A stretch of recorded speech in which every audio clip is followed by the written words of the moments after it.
देवों के देव महादेव, आजकल कौन सा ऐसा व्यक्ति नहीं है जिसका खुद का सपना हो कि नहीं मैं भी केदारनाथ जाऊं, मैं भी कैलाश जाऊं। सो बस वैसे ही आज हमारे साथ है राजस्थान के रहने वाले प्रिंस पंचारिया, जो राजस्थान से कैलाश मानसरोवर पर्वत तक पदयात्रा कर रहे हैं। तो आइए जानिए उसके पास से कि क्या है उसकी पदयात्रा और क्यों ये कर रहे हैं। हेलो, नमस्ते। कैसे हर हो हर आप? महादेव। All well. हर हर महादेव। हर हर महादेव। कृपा So, महादेव की। प्रिंस, मेरा ये सवाल है कि आपने कब से ये ठान लिया कि मैं पदयात्रा करूंगा कैलाश तक? ये जब केदारनाथ की यात्रा कंप्लीट हो गई थी उसके बाद मैंने मंदिर के आगे ही प्रण ले लिया कि मुझे उस जगह जाना है जहाँ महादेव बसते हैं। पहले तो ये कि महादेव के बारे में कुछ हो जाए आपकी तरफ एक ही वर्ड है जो ऑब्वियसली पूरे वर्ल्ड में सबके जुबान के ऊपर होता है, देवों के देव महादेव। सबसे बड़े वही है हमारे लिए और मेरी सरकार वो है। सब कुछ है मेरा वो। सब कुछ है, सब कुछ है। प्रिंस, आपने इससे पहले कोई पदयात्रा की है? जी बिल्कुल, जैसे मैंने अभी बताया, मैंने बालोतरा से, जो मेरा नेटिव प्लेस है, वहाँ से मैंने केदारनाथ की पैदल यात्रा की है, जो करीबन 2000 किलोमीटर की थी। एंड 2022 में मैंने यात्रा की थी 9 Feb 23 में। तो मुझे 83 डेज लगे थे फिक्स। ओके प्रिंस जी, तो ये पदयात्रा ही क्यों? अच्छा, आपने सुना होगा अपने पूर्वजों से या फिर अपने जो मेन बुजुर्ग लोग होते हैं वो पहले यात्रा करते थे। उन्होंने पहले कभी सुना कि कोई बाइक पे कर रहा है, कोई साइकिल पे कर रहा है या कोई गाड़ी पे कर रहा है। आज का ज़माना कलयुग ऐसा है कि अगर वो कोई भी धाम जा रहे हैं तो उनको लगता है कि वो यात्रा कर रहे हैं। वो यात्रा में नहीं होता, आप दर्शन करने जा रहे हो सिर्फ। यात्रा इज़ लाइक आप कोई भी बिना साधन के आप पैदल जाओ तो वो पद यात्रा होती है। बाकी ऐसे किसी चीज़ को यात्रा नहीं माना जाता। अगर आप साइकिल पे कर रहे हो, बाइक पे, तो वो यात्रा नहीं, वो एक ट्रैवल हो जाता है, वो एक टूर हो जाता है। और आपने ये कब से ठान लिया कि नहीं मैं ये करूँगा, और क्यों? इसके पीछे कोई रीज़न है? ऑब्वियसली बहुत सारे रीज़न हैं। अगर जहाँ मैं आपके सामने बैठूँ, रीज़न आपको यहीं मिल जाएंगे। आज के टाइम में जो भी यूथ है वो अपना कल्चर है, जो हिंदू संस्कृति है, वो बहुत लोग भूल रहे हैं और पाश्चात्य संस्कृति में जा रहे हैं। जैसे कि आज नया साल है और लोगों को पता ही नहीं है कि नया साल हमारा है ही नहीं। एक्चुअली हमारा नया साल मकर संक्रांति को आता है, जब हमारी पतंगें उड़ती है तब वो हमारा नया साल होता है। ये लोगों को पता ही नहीं है। आप खुद देखो, क्योंकि जो हिंदू संस्कृति के अनुसार जो शुक्ल पक्ष होता है या फिर जो भी पक्ष होते हैं, उनमें हमारी संस्कृति में नया साल उस टाइम माना गया है। लेकिन हम अमेरिका, ऐसे बाहर के देशों की चीज़ें अपने इंडिया में ला रहे हैं और फिर उसको अपन नया साल मान रहे हैं, लेकिन एक्चुअली वो नया साल नहीं है। और 2024 में तो नया साल भगवान राम आ रहे हैं 22 जनवरी को। तो हमारे लिए अब वो नया साल होना चाहिए। इससे ना पता चलता है कि आपको वेद और पुराण का खास कुछ अंदाजा। इतना नहीं है, लेकिन हाँ ठीक है, क्योंकि मैं ब्राह्मण परिवार से हूँ, बचपन से यही कुछ सुनने को और देखने को मिला है, तो मुझे उसमें थोड़ा सा है इंटरेस्ट। बस थोड़ा उसके बारे में बताइए। आप बताइए। आप स्पेशली शिव पुराण। शिव पुराण के बारे में देखो, भगवान ने शिव पुराण में सिर्फ ये कहा है कि आप अगर महादेव बनना चाहते हो, अगर आप शिव के दर्शन करना चाहते हो, तो आपको महादेव के लिए प्रार्थना करने की ज़रूरत नहीं है या फिर कुछ ऐसा करने की ज़रूरत नहीं जिसके लोगों का कुछ भला हो या फिर ऐसा नहीं। आप अपना मन साफ रखो, महादेव आप खुद हो। वाह, मतलब आपने ठान ही लिया है कि मुझे 12 ज्योतिर्लिंग करना है। और नहीं, इसमें मेरे 5 ज्योतिर्लिंग हैं। जो पहला मेरे घर से लेके वो ज्योतिर्लिंग भी मेरे राशि के अनुसार है, मेरी कन्या राशि है तो उसके अनुसार है। क्योंकि पहला जो है सोमनाथ, और सबसे पहला ज्योतिर्लिंग भी वही माना जाता है हमारे शास्त्रों में।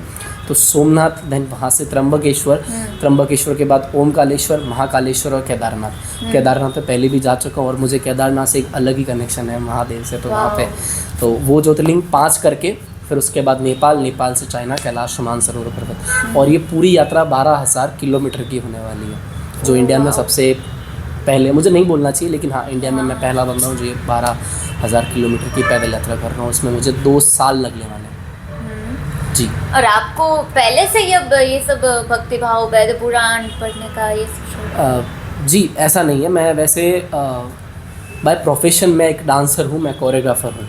प्रोफेशनली मैं 8 साल से डांस कर रहा हूँ। बहुत सारे रियलिटी शोज़ में ऑडिशंस दिए, कुछ में हुआ, कुछ में नहीं हुआ।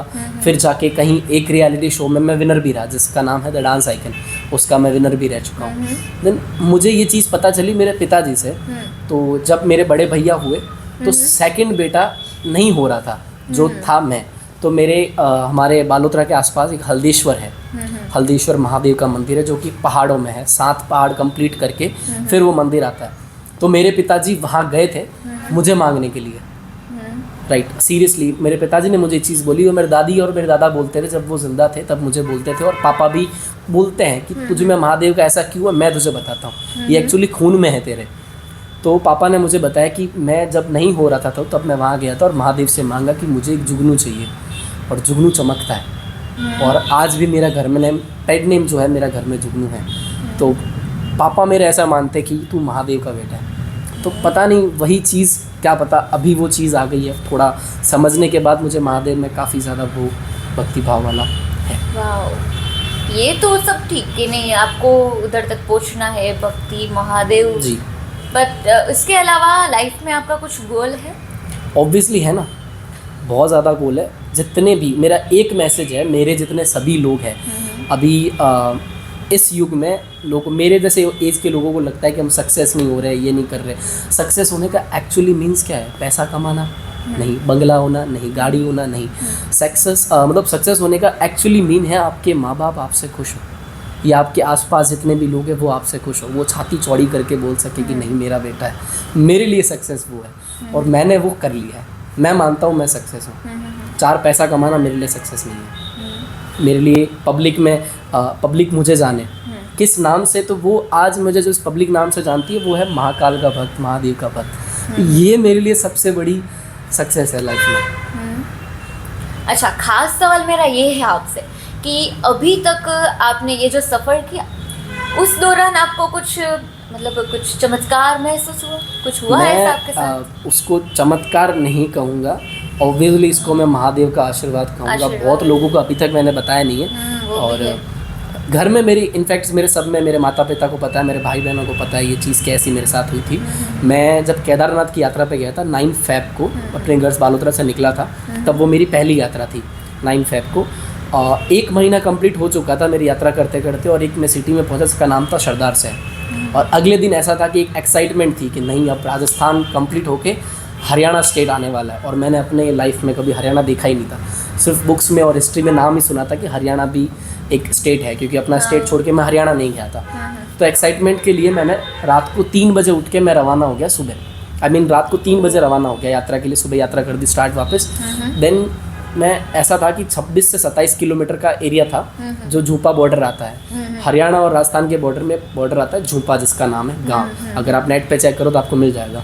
तो वहाँ पे ऐसा था कि मैं 3 बजे रवाना हुआ और 11:30 बजे तक मैं कंटिन्यू चला था। मैंने पानी तक नहीं पिया था क्योंकि सर्दी थी उस टाइम पे, तो पानी पीने की नीड भी नहीं रही। तो मैं वहाँ पे थोड़ा सा थक गया था, थोड़ा सा, मतलब ऐसा कि ऐसा पहले मैं 1 महीने पहले कभी भी नहीं थका, बल्कि 50 किलोमीटर भी चला था।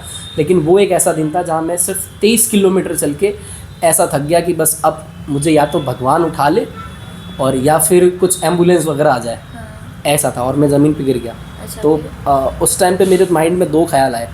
एक ये कि या तो महादेव कुछ आशीर्वाद दे या मेरी दादी आशीर्वाद दे, क्योंकि ये जब डिसीज़न लिया था तब मैंने दादी के ऑफ होने के जस्ट बाद ये डिसीज़न लिया था, और मेरे मुंह से ही निकला था कि मैं केदारनाथ की यात्रा करूँगा। जो मेरे क्लोज़ है, अगर मेरे वीडियो ये जो देख रहे हैं, जो क्लोज़ है वो अगर ये वीडियो देख रहे हैं तो उनको पता होगा कि मैंने ये क्यों बोला था और कैसे मेरे मुँह से निकला। ये सडनली मेरे मुँह से ही निकल गया था। तो मैंने वहाँ पर दादी और मेरे महादेव को मैंने याद किया। वैसे दादी का बहुत लाडला था मैं, बहुत ज़्यादा प्यार था मुझे दादी से और दादी को मुझसे। तो वहाँ पे मैंने दादी और महादेव को याद किया। मैंने कहा महादेव, मेरे पास 2 ऑप्शन है, या तो आप कुछ करो या फिर मैं किसी गाड़ी के नीचे आ रहा हूँ, क्योंकि मैं अपनी ऐसी इमेज लेके वापस अपने घर नहीं जा सकता। मैं अपने घर नहीं जाऊँगा। मेरे पास ये 2 डिसीज़न थे। मैंने 10 सेकंड ऐसे नीचे बैठा रहा और महादेव को प्रार्थना की।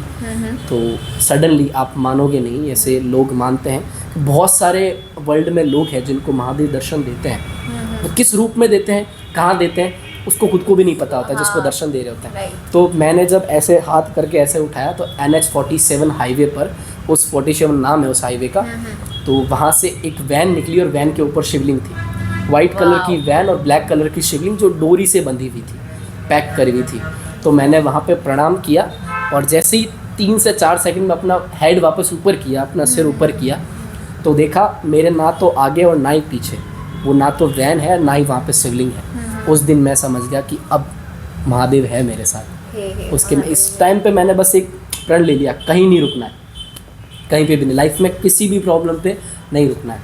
मेरे महादेव मेरे साथ है, उसका सपोर्ट ही काफ़ी बस उनका नाम ही काफ़ी है। नाम ही काफी है, इससे ही तो एनर्जी मिलती बस है इससे ही एनर्जी, एक्चुअली एनर्जी मिलती है। अगर मेरे को अभी जैसे मैं रास्ते में चलते हुए आ रहा था तो मेरे काफ़ी ऐसी वीडियोस है सोशल मीडिया पे जहाँ मैं लोगों को फील होता है कि मैं थक रहा हूँ, बट एक्चुअली वो सांस फूल जाती है, थकना नहीं होता, वो सांस फूल जाती है चलते चलते, क्योंकि 25 kg का बैग लेके चलना ऑब्वियसली किसी की भी सांस फूल मतलब जाती इतना है। सामान लेके आप राइट। निकले हो। तो एक बाबा जी है जो मुझे हरियाणा में मिले थे, हरियाणा के हिसार गांव में मुझे मिले थे। उनकी एक नॉर्मल सा झोपड़ा है और पीछे 50 गाय उन्होंने पाली हुई है। तो वो भी महादेव के काफ़ी अच्छे भक्त हैं। तो उन्होंने उनका मुझे व्हाट्सएप पर मैसेज आया था कि प्रिंस जी आप जब भी थक जाओ तो आप रुक के 3 बारी हर हर महादेव हर हर महादेव हर हर महादेव बोल के चल लो, आप थकोगे ही नहीं। और वो चीज़ मैंने एक्चुअली प्रैक्टिकली में की, तो मैं थकता ही नहीं हूँ, मुझे फील नहीं होता है बॉडी के अंदर।